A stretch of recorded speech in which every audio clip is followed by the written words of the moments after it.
Yes. Jeg havde bare lidt tanker, og det er ikke nu tænkt, jeg ville bare køre noget videojournal med dem. Men ja, så ja, jeg bliver sgu snart student, og så skal vi have en lille quote til vores blå bog. Og jeg tænkte, hvad skal man have? Altså, skal det være en sjov quote? Skal det være noget, der, hvor mine venner synes, det er sjovt, og de kan nok godt lide det, og sådan noget der. Og så tænker jeg lidt, det er fandme også meget opmærksomhed, jeg så kræver for mine venner, og sådan ikke kræver, man vil have. Men det er mit quote. Det er mit quote. Og det skal betyde noget for mig, og det skal være et budskab, som jeg godt vil give til mine venner. Og så tænker jeg lidt, altså hvis jeg bare kun gør det her for den eksterne validering, og jeg kun gør det her for opmærksomhed for mine venner, og få et hurtigt grin, så jeg kan få det bedre med mig selv, og at de griner. Så det skal bare sådan, hvorfor overhovedet have et quote? Altså hvorfor? Og så havde jeg tænkt lidt, altså hvad med bare at smide noget ind, som er lige meget hvad for en quote jeg ser, så vil være kørt af en ekstern faktor, som er den her validering af for andre, den her opmærksomhed for andre. Så alt hvad vi siger og gør, er ligesom noget for at få den her eksterne validering, for at få den her validering af andre opmærksomhed. Jeg tænker, det er fandme lidt for seriøst, og det er bare lidt, altså, det er lidt for seriøst i livet, og det er ikke rigtigt, hvad jeg vil sige, når det er mit quote, og jeg vil godt have et budskab derude, som alle ligesom kan lide, og bare ligesom, altså, vil kigge tilbage på, og som jeg selv vil kigge tilbage på, og bare, wow, det vil jeg tænke over lidt oftere, det her. Og så er det bare, jeg vil også køre lidt tilbage til, hvorfor jeg startede fitness, og hvorfor jeg overhovedet startede med at træne i det første. Altså jeg var en lille 15-årig dreng på 54 kilo, som bare ikke, der var ikke rigtig noget respekt. Altså det, sorry to say it, men det er sgu bare lidt barsen, at det er sådan, at der er ikke rigtig nogen, der har respekt, når man er lille, når man ikke kan forsvare sig selv, når man ikke er selvsikker i sig selv. Det var også det, jeg manglede. Jeg manglede selvsikkerhed, jeg manglede tro på mig selv, jeg manglede, at jeg ligesom var tilpas i mig selv, og bare, altså, jeg var ligeglad med andre ting om mig, men det var jeg ikke dengang. Jeg var lille 15, ikke engang 14, og bare totalt usikker i mig selv. Altså hele tiden fra 8. klasse og også til 9. hvor jeg startede. Og grunden til at jeg startede fitness var sådan set for den her eksterne validering og min egen selvopfattelse, som ikke rigtig var der. Så jeg vil hellere, det var mere værd for mig, at andres opfattelse var positiv, end min egen opfattelse af mig selv var positiv. Og det var nok derfor, jeg startede egentlig, og det er ikke rigtig derfor, jeg træner videre nu. Men det er også bare det her med, altså jeg er gået videre fra, at det er fokus på meget andres opfattelse af mig til mig selv. Det er altid en konkurrence med mig selv. Jeg kigger også på den ved siden af mig, og vi finder sådan, fuck, ham der han tager mere end mig, hvad fuck er det for noget, jeg skal træne hårdere, jeg skal arbejde hårdere, jeg skal spise sundere, spise bedre, sove bedre. Så det er en total konkurrence. Jeg elsker at være den bedste. Jeg hader at tabe. Og det er også lidt det her med main character syndrome. Altså, jeg synes godt, man må have lidt af det. Janteloven, det er sgu helt fair, når man sidder og kaster penge ud. Altså mindre det er til de hjemløse eller et eller andet.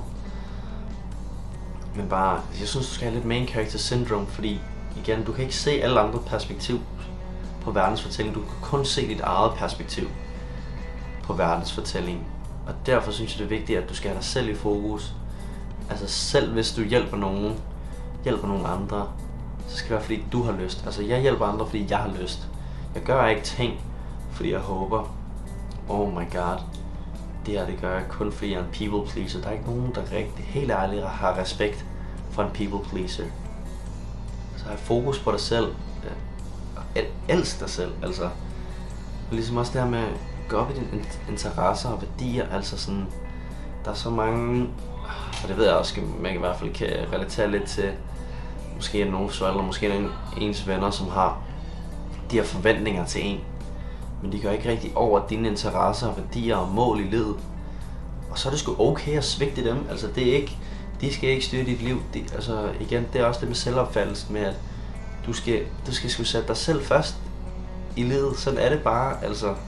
Så er det måske, at min far, han vil godt have været professionel fodboldspiller, og så skubber han den drøm over til mig.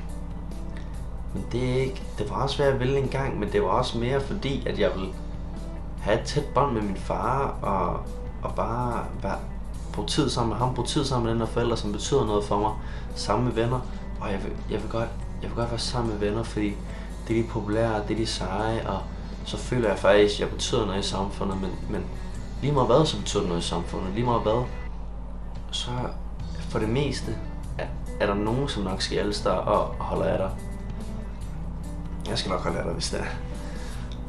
Men det er bare det med, at du er nødt til at gå op i dine egne interesser, dine egne værdier. Altså, hvis dine værdier er, at du godt vil blive advokat, men dine forældre siger, at du skal være videnskabsmand eller kvinde, så er det ikke det, og så er du nødt til at sige og være ærlig. Det kan godt være svært nogle gange. Være ærlig og sige, hey, det er altså ikke, hvad jeg vil i livet, eller jeg ved ikke, hvad jeg vil i livet.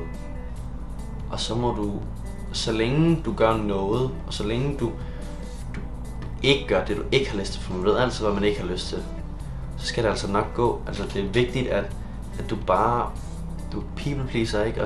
At du har den her en form for selvrespekt. Jeg ved også godt, at for det meste, når der kommer til nogle vigtige begivenheder, så prøver jeg at gå noget ud af mig selv.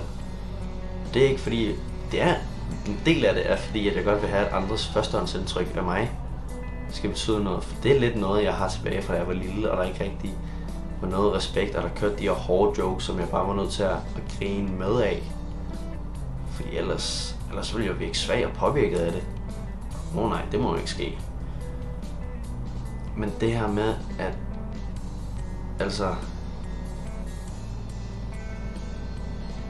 du er nødt til at gøre, hvad du sætter pris på, hvad du sætter vægt på, og det er en form for selvrespekt for mig, når jeg ligesom gør noget ud af mig selv, fordi jeg ved, at altså meget corny quote, men altså network is net worth.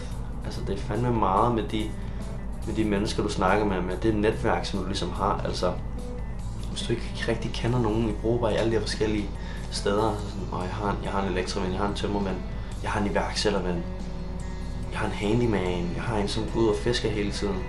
Altså alle de her ting, så kan du også ligesom prøve nye ting og alt sådan noget. Altså sådan, det er så brugbart, det her. Men egentlig hvad jeg bare prøver at sige, det er også bare noget, som er til at påminde mig selv med den her video, det er, at det gør ikke noget at svigte andres forventninger. Det gør ikke noget, at man har de her mørke tanker, fordi det er ikke altid, hvor din hjerne er din ven. Altså, det er ikke altid, hvor de her grumme og mørke tanker, det er, hvad du rent faktisk føler om dig selv, men det kan godt komme med den her, at tankerne bare kører afsted. Hvad nu hvis? Hvad nu hvis dit? Hvad nu hvis dat? Hvad nu hvis? Oh my god. Altså bare tag et skridt tilbage. Kig på, hvad du føler gør dig til dig, og fokusere på dem. Det er også noget med, i hvert fald har ændret min selvopfattelse. Altså igen, det gør sgu ikke så meget, hvis folk kigger sgu lidt mærkeligt på mig, fordi jeg kan godt lide at se anime, jeg kan godt lide din og dan. Altså jeg er sgu lidt ligeglad, fordi at jeg ved, at de folk, som så godt vil snakke med mig, det er nogen, der rent faktisk sætter pris på den jeg er, og ikke bare nogen, som vi lidt iler af hinanden. Jeg elsker din opmærksomhed, og du elsker min opmærksomhed. Altså, det er det her med, at det bare er, det er rigtige mennesker, det er ægte venner, det er folk, der virkelig holder af en, lige meget hvad. Og altså, de kan relatere, og det er også bare nogen, man kan være ærlig med at snakke med, og komme helt af med de dybeste følelser. Det er fandme vigtigt, altså. Men ja, altså igen, livet har optur og nedture. Men altså, så længe du bare kan tage et skridt tilbage og anerkende det sted, du er, og hvor du er kommet fra, så skal det nok gå. Jeg er ikke fan af at være tilfreds med ting, men jeg er fan af at kigge tilbage og være stolt over, hvor langt man er kommet som menneske. Om det er fysisk, om det er mentalt, om det er følelsesmæssigt, om det er finansielt, om det er alt det her. Altså, jeg ved, jeg er ikke, hvor jeg vil være finansielt. Jeg er ikke, hvor jeg vil være fysisk. Men jeg har et meget bedre sted. Eller emotionelt. Eller mentalt. Men jeg er et meget bedre sted, end hvor jeg startede. Og ja, det var egentlig bare, hvad jeg vil sige til mig selv, og nok også dele det med verden.